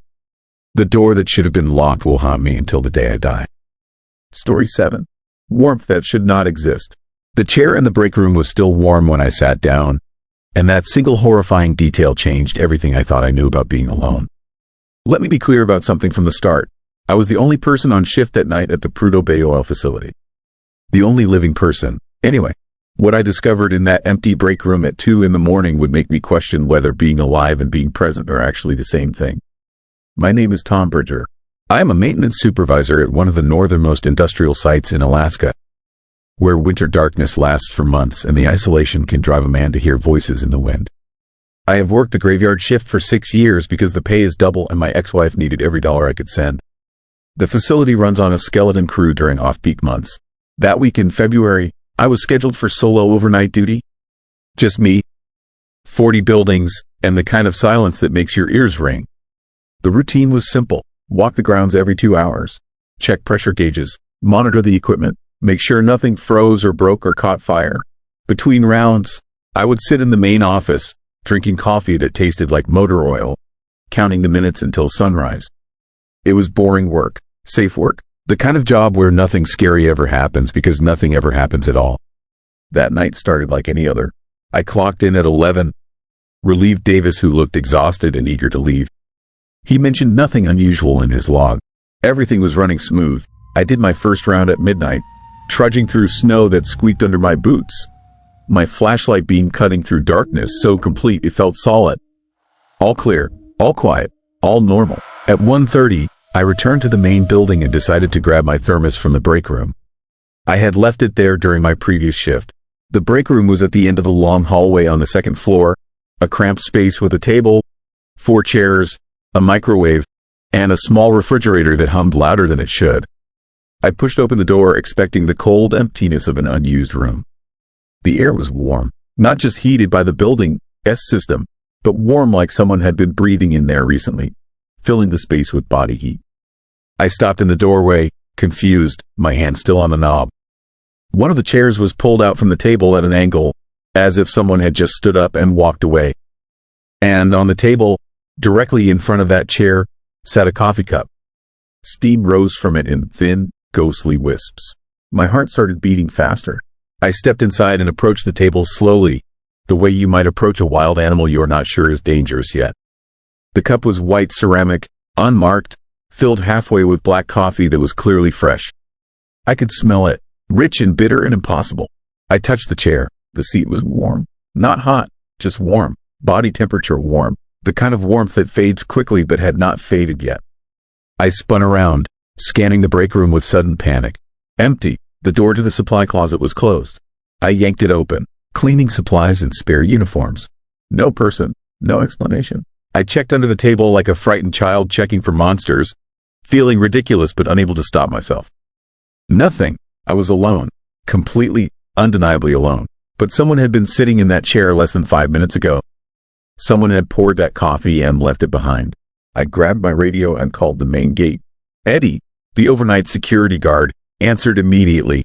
I asked if anyone had signed in after Davis left. He said no. The log showed only my entry. I asked if he had left his post. He said he had been in the guardhouse all night, watching cameras, bored out of his mind. Nobody had entered the facility. Nobody had left. The perimeter was secure. I looked at the coffee again. It sat there steaming, mocking me with its impossible existence. I reached out and touched the cup. Still warm. I pulled my hand back as if I had been burned. The fear that crawled up my spine was not the fear of danger. It was something worse. It was the creepy, unsettling fear that comes from knowing the rules of reality have been broken and you are standing in the space where the break happened.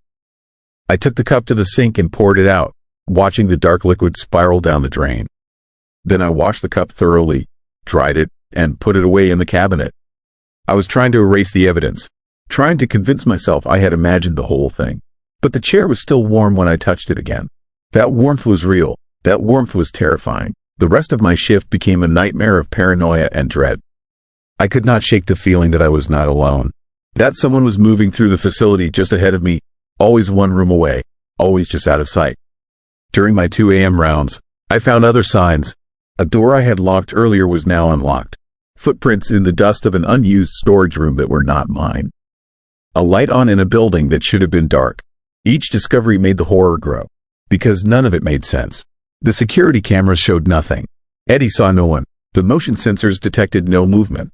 But the evidence was undeniable. Someone was there. Someone who did not show up on cameras. Someone who left no trace except the small, chilling details that proved they existed.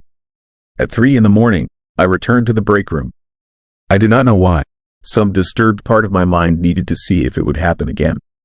I sat in a different chair and waited, my eyes fixed on the chair that had been warm. The minutes crawled by. The building creaked and groaned around me. The refrigerator hummed its endless song. Nothing happened. Then, at exactly 3:15, I heard footsteps in the hallway. Slow, deliberate footsteps approaching the break room. I froze, my breath caught in my throat. The footsteps stopped right outside the door. I stared at it, waiting for the knob to turn, waiting for someone to enter. But the door stayed closed. The footsteps resumed, walking away down the hall, fading into silence. I burst out of the break room and ran after the sound. The hallway was empty. I checked every room, every closet, every possible hiding place. Nothing. Nobody. But when I returned to the break room, There was another cup on the table. Same white ceramic, same black coffee, same impossible steam rising in the cold air. And this time, scratched into the frost on the window, were two words that made my blood turn to ice. Thank you. Thank you for what? For the coffee I had poured out? For acknowledging their presence? For being afraid? I did not understand. And that lack of understanding was more disturbing than any monster could have been. Because monsters you can fight. Monsters you can run from. But how do you fight something that does not exist in any way you can perceive? How do you run from something that is already inside the building with you? Sharing your space, drinking coffee while you work, leaving messages on windows like a polite ghost? I called my supervisor at home, woke him up at 3:30 in the morning and tried to explain what was happening. He listened in silence, then told me I was exhausted, told me the isolation was getting to me, told me to finish my shift and take a few days off. He did not believe me. Why would he? I barely believed myself, but I knew what I had seen. I knew what I had felt. That warmth was real. The final hours of my shift were the longest of my life. I abandoned my rounds and locked myself in the main office, watching the security monitors with obsessive intensity. And that is when I saw it. On camera 7, which monitored the break room, a shadow moved across the screen at 4:43. Not a person, just a shadow, a darkness that was slightly darker than the surrounding darkness, passing through the frame like smoke. The camera flickered. When the image stabilized, there was another cup on the table. I watched in real time as the cup appeared. One moment the table was empty. The next moment, the cup was there. No person brought it. No hand set it down. It simply came into existence, as if it had always been there and the camera had just remembered to show it. The steam rose. The coffee was fresh, and I was still locked in the office, nowhere near the break room. At 6 a.m., Davis arrived for his shift. I met him at the entrance, grabbed him by the shoulders, and begged him not to go into the break room. I must have looked insane, wild-eyed, trembling. He asked what was wrong. I told him everything. He laughed, actually laughed, told me I needed sleep. Then he walked straight to the break room while I followed, dreading what we would find. The room was empty, clean, no cups on the table, no messages on the window, no warmth in the chairs. Everything was exactly as it should have been, normal, untouched, as if nothing had happened at all. Davis looked at me with concern and suggested I see a doctor. Maybe take more than a few days off. I nodded, said nothing, and left the facility knowing I would never return. But here's the thing that keeps me awake now. 6 months later, working a day shift at a warehouse in Anchorage where I am never alone. I started asking around, talking to other guys who had worked overnight at remote facilities across Alaska. And I found others, 12 of them, all with similar stories. Break rooms that felt recently used when they should have been empty. Warm chairs, fresh coffee, footsteps in empty hallways, shadows on cameras. All of us had experienced the same horrifying phenomenon, and none of us could explain it. One guy offered a theory that made my skin crawl. He said Alaska has places where time does not work right, where the extreme cold and darkness and isolation create pockets where past and present overlap, where someone who worked a shift years ago might still be working it, trapped in a loop, unaware they are a ghost. Making coffee, sitting in chairs, walking halls, existing in the same space as us but separated by some thin barrier we cannot see or understand. I do not know if that theory is true. I do not know if anything supernatural exists or if my mind simply broke from isolation and fear. But I know what I felt when I touched that chair. That warmth was human. That warmth was real. And somewhere in that facility, in that break room, someone is still there. Still working their shift. Still making coffee. Still scratching messages of gratitude on frosted windows. The truly disturbing part is not that they might be dead. It is that they might not know. They might think they are alive. They might think we are the ghosts, appearing in their break room, moving their cups, walking through their space like intruders from another world. And maybe we are. Maybe we are all ghosts to someone.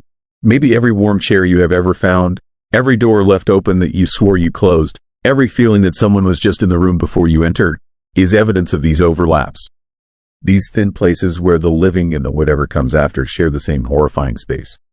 I will never work nights again. I will never be the only person in a building again. Because I know now that being alone is an illusion, that there are others moving through our spaces, leaving evidence of their presence, existing in ways we can almost perceive but never quite confirm. The break room felt recently used because it was recently used. Just not by anyone who shows up on cameras. Not by anyone who casts shadows the way living people do. Not by anyone who will ever admit they were there. And that is the scariest part of all. The not knowing, the wondering if right now, in this moment, someone from another time is sitting in your chair, feeling the warmth you left behind, asking themselves the same terrifying question I asked that night in Alaska. Who was just here? Story 8. Midnight Audit. Have you ever noticed that time moves differently when nobody is watching? I work alone. I have worked alone for 4 years at the Prudhoe Bay Communications Facility in Alaska, 300 miles from the nearest town. My job is simple. I log equipment readings every 30 minutes, all night long. The schedule is strict. The procedure is absolute. The clock is truth, or so I thought, until the night I discovered the logbook had been lying to me. My name is David Marsh. I am 58 years old. I am telling you this because someone needs to know what happens in the darkness up here, where time becomes something you question and then stop questioning altogether. That November night started like any other terrifying night at this forsaken place. I arrived at the facility at 11 in the evening. The Arctic wind screamed and howled against the metal walls with a sound that seemed almost alive. The thermometer read 43 degrees below zero. Inside, the heat was crushing. The air thick and oppressive with the smell of diesel and electronics. The generators hummed their constant, unsettling song, a droning sound that never stopped, never changed, never gave any indication that anything was truly alive or functioning normally. I sat at my desk and opened the logbook. The night before, Marcus had logged readings at standard intervals: 11:30, midnight, 12:30, 1, 1:30, 2, 2:30, 3. All times were written in his careful handwriting. Everything was normal. Everything was documented. Everything was exactly as it should be. But the clock on my wall said 11:05 when I arrived. The clock said 11:15 when I made my first entry. My watch agreed. The facility clock agreed. At precisely 11:30, I took my first readings. 68 degrees, primary relay voltage, 118.3 volts. Everything correct. I looked at the clock. 11:32. 2 minutes had passed. I sat back and waited for midnight. This was routine. Long stretches of waiting. The facility was automated. At midnight, I took the same readings. Everything was identical. I returned to my desk and recorded the time. I looked at the clock. It said 12:02. 2 minutes again. Something felt terrifying in a way I could not articulate. I opened the previous night's logbook and looked more carefully. The first entry was at 11:30. 8 entries in total, spanning 6.5 hours. All correct, but I was reading the timestamps differently now. The spacing across the page felt off. The handwriting changed between entries. Some entries were pressed into the paper harder than others. I held the logbook closer. The first entries in Marcus's careful printing, but the fourth entry, at 1 o'clock, was different. The letters were slanted. The numbers were drawn. The pressure was uneven. Every night showed the same 30-minute intervals.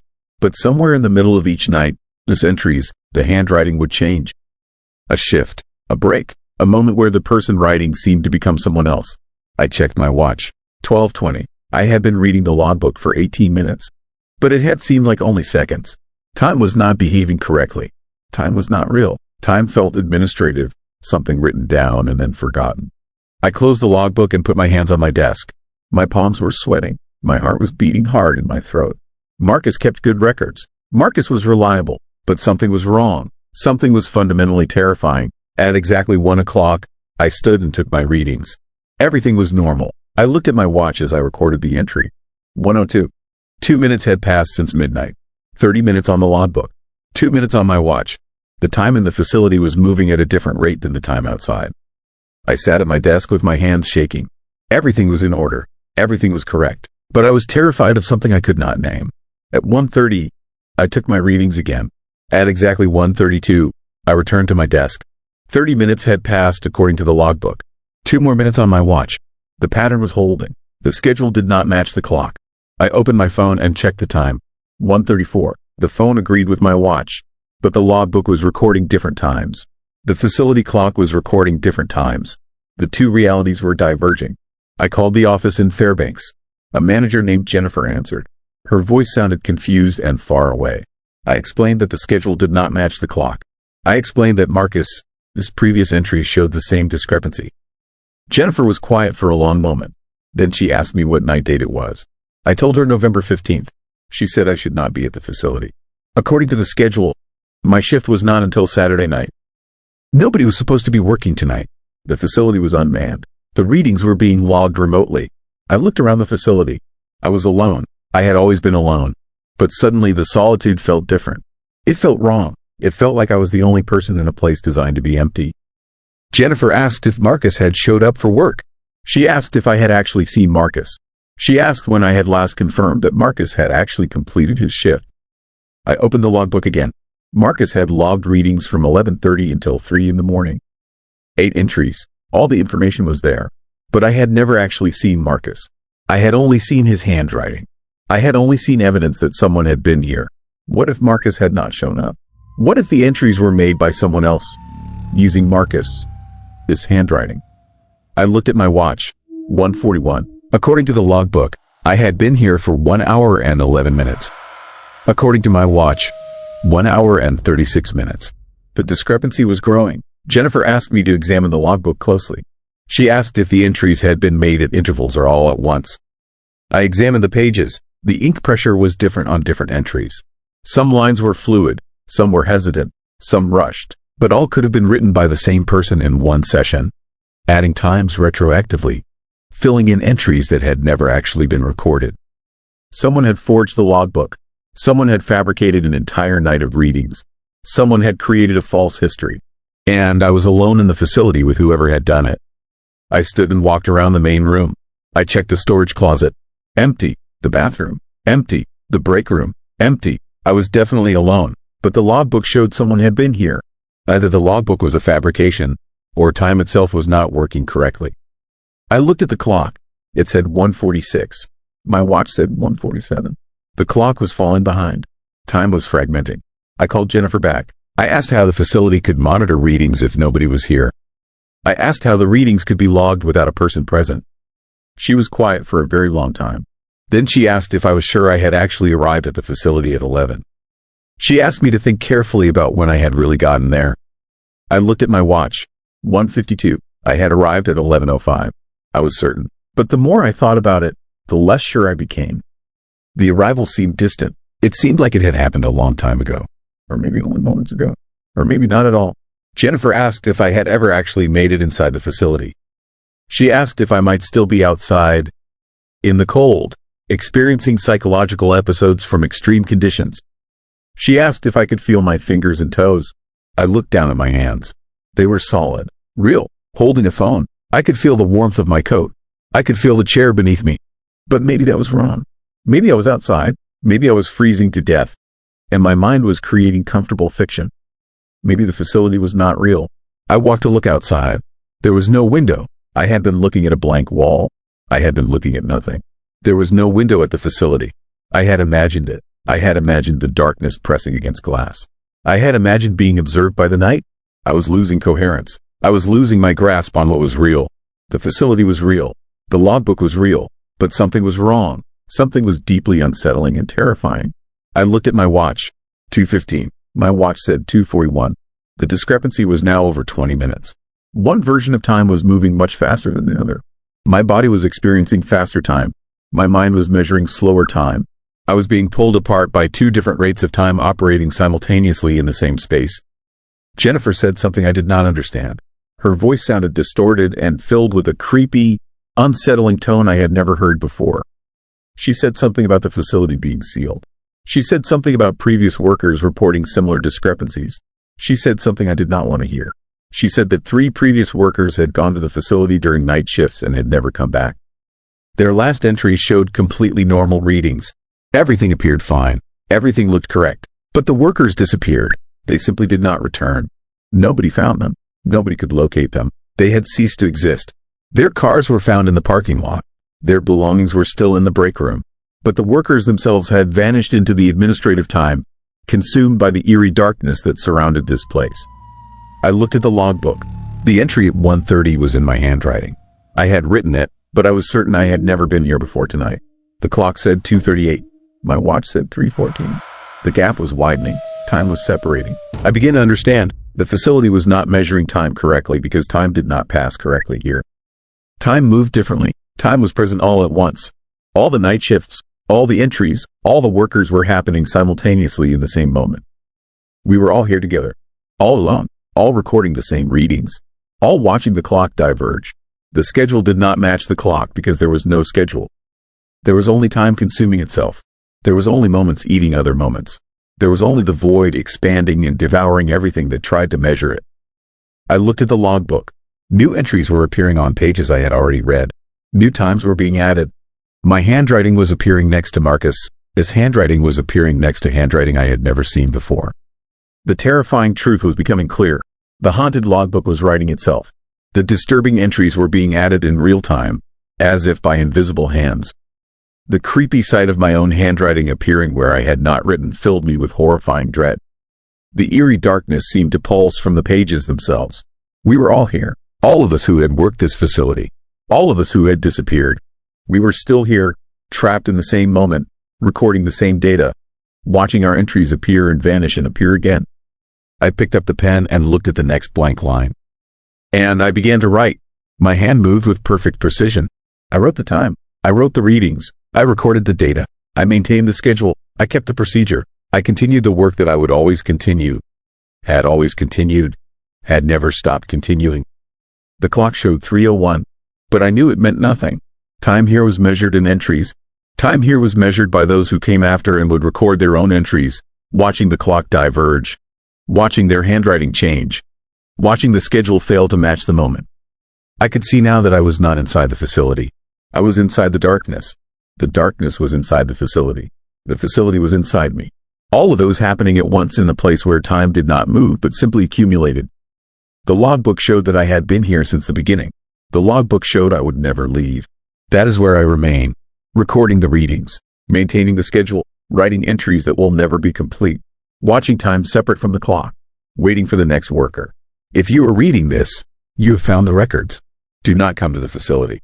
Do not try to relieve the night shift, because we are already home. We are always home, and the schedule is waiting for the next entry. The next worker is waiting to understand that some doors, once opened into darkness, cannot be closed.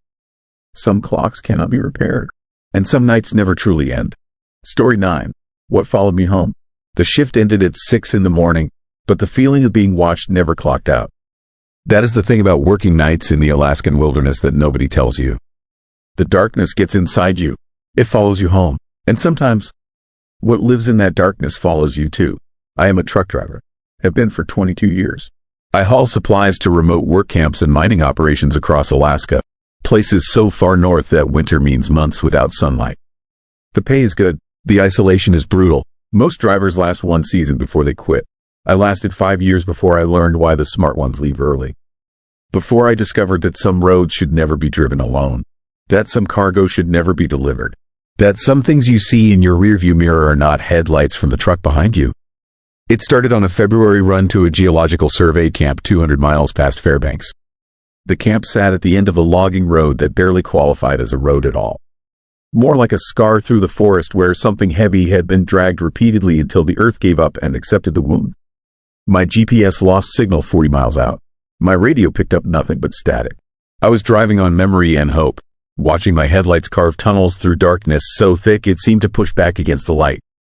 The cargo was routine, food supplies, generator parts, medical equipment, nothing unusual, but the manifest had a handwritten note at the bottom that made my skin prickle when I read it. Do not stop for anything. Do not leave the truck. Deliver and return immediately. No overnight stay authorized. The camp supervisor had signed it with a shaking hand. I could see where the pen had pressed too hard, tearing the paper. I should have refused the job right then. Should have turned around and driven back to Fairbanks and told dispatch to find another driver. But I needed the money.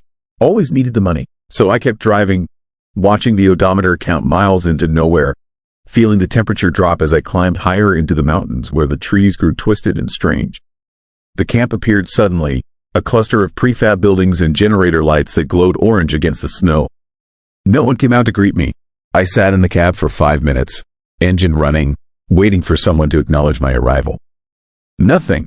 The camp looked occupied. Lights were on. Smoke rose from a chimney. But no people. No movement. Just an eerie, unsettling stillness that made every instinct scream at me to leave. I backed the truck up to the supply shed and started unloading, working fast, my breath visible in clouds that froze instantly in the brutal cold. The entire time I felt eyes on me. Not the casual observation of people watching someone work. Something else. Something hungry and patient and wrong. I kept glancing at the forest edge where the darkness waited just beyond the generator lights. The trees there seemed to lean toward the camp, as if they were listening, as if they were waiting for the lights to fail. Halfway through unloading, I heard it, a sound like breathing, deep and wet and too close. I spun around, my hand already reaching for the tire iron I kept in the cab. Nothing behind me, just snow and shadows and that awful feeling of being watched. I finished unloading in record time, my hands shaking so badly I could barely secure the straps. Then I climbed back in the cab, locked the doors, and got the hell out of there without waiting for anyone to sign the delivery confirmation. The drive back should have been easy. Same route, just point south and drive until civilization returned.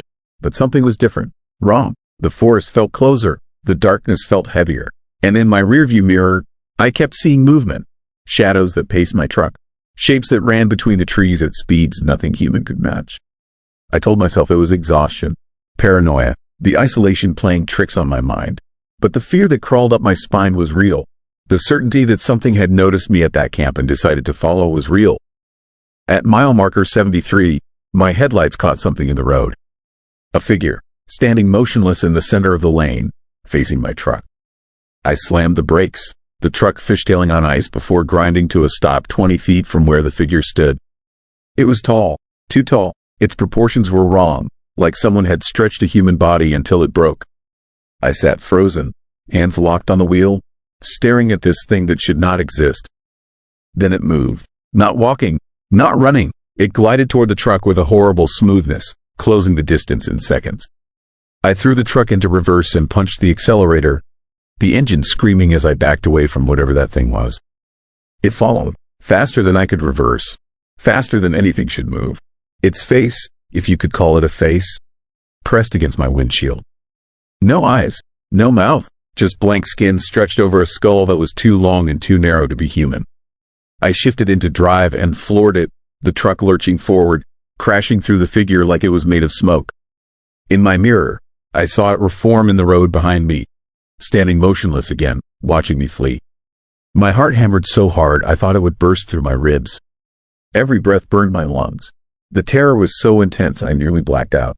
But I made it back to Fairbanks, delivered my truck to the depot, filed my report, leaving out the part about the figure in the road because I wanted to keep my job and my sanity. Went home to my apartment and drank until I passed out, trying to convince myself it had been a hallucination. Trying to forget those horrible seconds when that thing pressed its blank face against my windshield. The shift ended. Daylight returned. Everything looked normal, but Alaska nights leave impressions that do not clock out. And going home did not reset anything, because the thing that followed me on that road did not stay in the wilderness. It came home with me. The first sign was subtle. I would catch movement in my peripheral vision. A shadow crossing the wall when no one was there. A shape moving past my bedroom door at night. I told myself it was stress, fatigue, the lingering effects of trauma. But then objects started moving. My keys would be in different places than I left them. Doors I closed would be open. The apartment would smell like the forest sometimes. That sharp scent of pine and frozen earth that had no business being in a third-floor walk-up in Fairbanks. The nightmares started a week after the delivery. The same dream every night. I would wake up in my bed, the room dark and cold, and see the figure standing at the foot of my mattress. That same too tall shape with its blank face tilted down toward me, watching. I would try to scream, but no sound would come. Try to move, but my body would not respond. It would stand there for what felt like hours, just watching, before finally turning and gliding out of the room. Then I would really wake up, gasping and drenched in sweat, my heart racing. But here's the terrifying part, the part that made me realize this was not just a nightmare. I would find footprints, wet footprints on my carpet, leading from my bed to the bedroom door. And they were not mine. They were too long, too narrow, the footprints of something that had been standing exactly where the figure stood in my dreams. I stopped sleeping, started sitting up all night with every light on, drinking coffee until my hands shook, afraid to close my eyes because I knew what would be there when I did. I called in sick to work, stopped answering my phone. My apartment became a prison where I was the prisoner and the guard, and the thing being guarded against was already inside with me. 3 weeks after that delivery, I broke down and called the camp. The number rang and rang before someone finally answered. The voice on the other end sounded exhausted, defeated. I asked about my delivery, asked if they had experienced anything unusual. The voice was silent for a long moment. Then it told me something that made my blood freeze. No one had ordered supplies. The camp had been abandoned for 2 months. A geological team had been working there, drilling core samples, when they started reporting strange sightings. Figures in the forest, sounds that should not exist, equipment malfunctioning. 3 team members disappeared during a night shift, just vanished from a locked building with no signs of forced entry. The company pulled everyone out and shut down operations. The camp was supposed to be empty. So who sent the delivery request? Who wrote that manifest? Who was it really delivering to that night? The questions multiplied, but the answers never came. Because there are no answers for some things. No explanations that make sense. Just the chilling reality that I had driven into something I was never meant to see. That I had been noticed by something that should have remained hidden. And that notice created a connection that going home could not break. The figure visits me every night now. Not in dreams, in reality. I will be sitting on my couch and feel the temperature drop. The lights will flicker, and I will know it is there behind me. I have stopped turning around to look.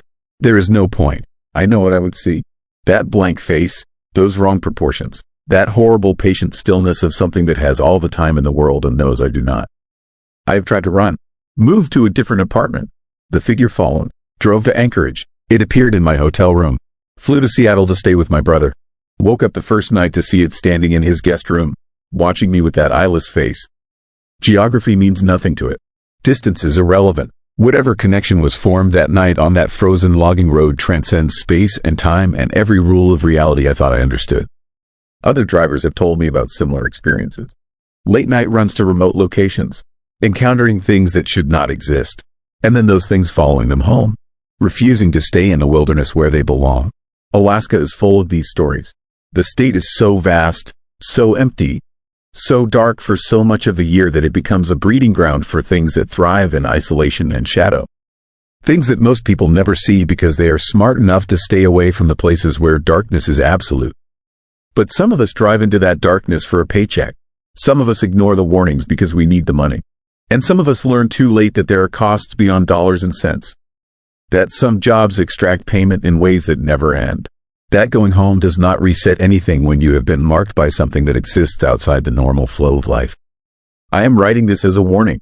If you drive nights in Alaska, pay attention to the manifests. Question the jobs that seem off. Trust your instincts when they scream at you to turn around, because the shift will end eventually. Daylight will return. You will go home and try to forget, but the feeling will stay. That creepy, unsettling certainty that you are being watched. That disturbing awareness of something in your space that should not be there. That horrifying knowledge that you brought something back with you from the darkness. And once it has chosen you, it never leaves. It just waits, patient and blank and endlessly present. A shadow that does not need light to exist.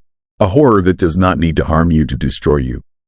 Because knowing it is there, always there, never leaving, is its own special kind of nightmare. One that I will live inside for the rest of my life. The shift ended years ago now, but I am still on the clock, still driving that dark road, still seeing that figure in my rearview mirror, still waking up to wet footprints on my carpet that proved last night was not a dream, still feeling the temperature drop and the lights flicker and that awful presence manifesting behind me in rooms that should be empty. Going home did not reset anything. Nothing resets. The horror just continues. And if you are listening to this and you drive nights anywhere near the wilderness, remember what I learned too late. Some things in the darkness are not afraid of light. They just prefer the dark. And when you enter their territory, when you see them and they see you, a connection forms that time and distance cannot break. You become haunted, marked, followed, forever. The figure is behind me right now as I record this. I can feel it, that patient, hungry presence. Watching, waiting, never leaving. This is my life now. This is my warning to you. The shift may end, but what you encounter in the darkness does not clock out. It comes home, it stays, and it never, ever lets you forget. Story 10. Pattern in the walls. The building sounded different after midnight, and that difference saved my life even as it destroyed everything I thought I knew about being alone. In Alaska, buildings make noise when temperatures drop. Metal contracts, wood creaks, pipes groan under the stress of cold that can freeze your breath before it leaves your mouth. But after midnight, during my 3rd week as night custodian at the Kenai Research Institute, the sounds became organized. Like movement instead of settling. Like footsteps instead of foundation shifts. Like something that had learned to disguise itself as the building was finally dropping the act. My name is Marcus Webb. I am 42 years old. I took the custodian job because my construction company went bankrupt and my savings disappeared with it. The institute was hiring immediately. No questions about my resume gap. No background check beyond the basics. Just a decent paycheck for cleaning a mostly empty research facility 5 nights a week from 11 at night until 7 in the morning. 8 hours of solitude, a mop, and enough time to think about all the ways my life had fallen apart. It seemed perfect for a man who wanted to disappear into routine and silence. The institute itself was a concrete block built in the 1960s, designed to withstand earthquakes and harsh weather. 3 stories of laboratories, offices, storage rooms, and hallways that all looked identical under fluorescent lights that hummed with a frequency that made your teeth ache. During the day, maybe 20 researchers worked there, studying climate data and permafrost samples. At night, the building was mine, empty, quiet, safe, or so I thought for the first 2 weeks. The sounds were normal then, the usual creaks and groans of a building adjusting to temperature changes. I would mop the halls, empty the trash, clean the bathrooms, and listen to podcasts through my headphones to pass the time. Sometimes I would see a light left on in an office and turn it off. Sometimes I would find a door unlocked and secured. Small tasks, simple work, nothing scary, nothing unusual. But on Monday of my 3rd week, at exactly 12:14 in the morning, I heard something that made me stop mid-stride in the 2nd floor hallway. Footsteps. Clear, deliberate footsteps coming from the floor above me. Not the random creaking of wood or metal. Actual footsteps, heel to toe, moving with purpose, walking from one end of the 3rd floor to the other in a steady, measured rhythm that no building settling could ever produce. I pulled out my headphones and listened. The footsteps stopped. The building fell silent except for the hum of the lights and the distant rumble of the heating system. I waited, my mop handle gripped tight in both hands like a weapon. Nothing. Maybe I had imagined it. Maybe the isolation was already getting to me. I put my headphones back in and returned to work, trying to ignore the creepy feeling that had settled over me like a cold fog. The next night, the footsteps returned. Same time, 12:14. Same location, 3rd floor, same steady rhythm. This time I was ready. I grabbed my flashlight and headed for the stairs, taking them 2 at a time, my heart pounding with a mixture of fear and anger. If someone was messing with me, if some researcher was working late and walking around, I needed to know. The 3rd floor was supposed to be empty, locked, off limits after 6 p.m. I burst through the stairwell door onto the 3rd floor and swept my flashlight beam down the hallway. Empty, every door closed, every light off except for the emergency exit signs that glowed red in the darkness.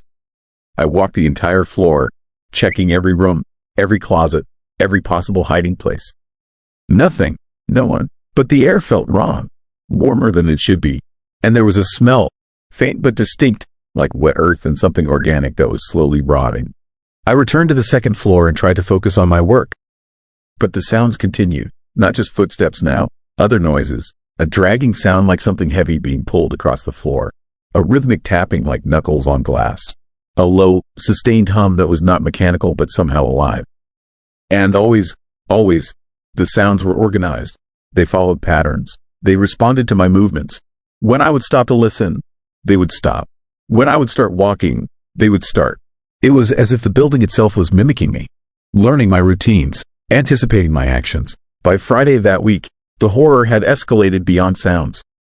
I started finding evidence of the presence. Wet footprints in hallways I had just mopped dry. Handprints on windows that were too large to be human, the fingers too long, the palm too narrow. Doors that I had locked would be standing open when I returned minutes later. And the temperature fluctuations became extreme. One room would be freezing while the room next to it would be so hot that the air shimmered. I reported everything to my supervisor, a tired woman named Helen who listened with barely concealed skepticism. She told me the building was old. The heating system was unreliable. The locks were worn. As for the footprints and handprints, she suggested I was seeing patterns in random marks. Moisture condensation. Nothing supernatural. Nothing to worry about. But I could see in her eyes that she did not believe her own explanations. She was scared, and that scared me more than anything else. The turning point came on Saturday night. I arrived for my shift and immediately knew something was different. The building felt heavier. The air was thick and hard to breathe. Every shadow seemed darker. Every sound seemed louder. At midnight, I was cleaning the 1st floor cafeteria when all the lights in the building went out simultaneously. Not a blown fuse or a trip breaker. Every single light. The emergency backup generators failed to kick in. I was plunged into absolute darkness, so complete that I could not see my own hand in front of my face. Then the sounds began, all around me, above me, below me, footsteps running in every direction. That dragging sound multiplied into dozens of things being pulled across floors. The tapping became frantic pounding on every surface. And underneath it all, a sound I will never forget. Breathing. Deep, wet, labored breathing coming from something that sounded massive and close and hungry. I ran, dropped my flashlight, dropped everything, just ran blind through the darkness toward where I thought the exit was, my hands outstretched, crashing into walls and doors and furniture. Behind me, the breathing grew louder. Something was chasing me. I could hear it, could feel the displacement of air as it moved, could smell that rotting earth smell growing stronger with every second. I found the exit by pure luck, my hand landing on the push bar in the darkness. I shoved through the door and tumbled out into the parking lot, the cold Alaska night hitting me like a physical force. Behind me, the building stood dark and silent, every window black, every door closed, as if nothing had happened, as if I had imagined the whole nightmare. But I had not imagined the marks on my arms, long scratches that burned and bled, as if something with claws had reached for me in that darkness and almost succeeded in grabbing hold. I sat in my car until sunrise, shaking, watching the building, waiting for something to emerge. Nothing did. When daylight finally came, the building looked normal, innocent, just a concrete block that housed research equipment and climate data. Nothing scary, nothing evil.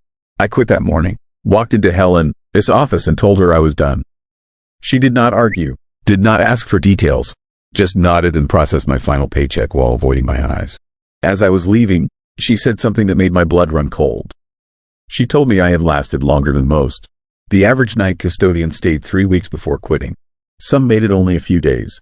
One man had walked off the job after a single shift and was found 3 days later, wandering the highway outside Anchorage, unable to speak, his hair turned completely white.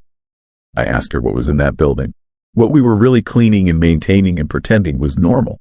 She looked at me with haunted eyes and said she did not know. The institute had been built on land that local native groups refused to occupy. There were stories, old stories about something that lived in the ground there, something that had been disturbed when they dug the foundation, something that had made the building its home and did not appreciate sharing the space with humans. I left Alaska a week later, moved back to Oregon, got a job doing normal construction work under open skies with other people around. I thought distance would help, thought leaving that cursed building behind would end the nightmare, but the sounds followed me.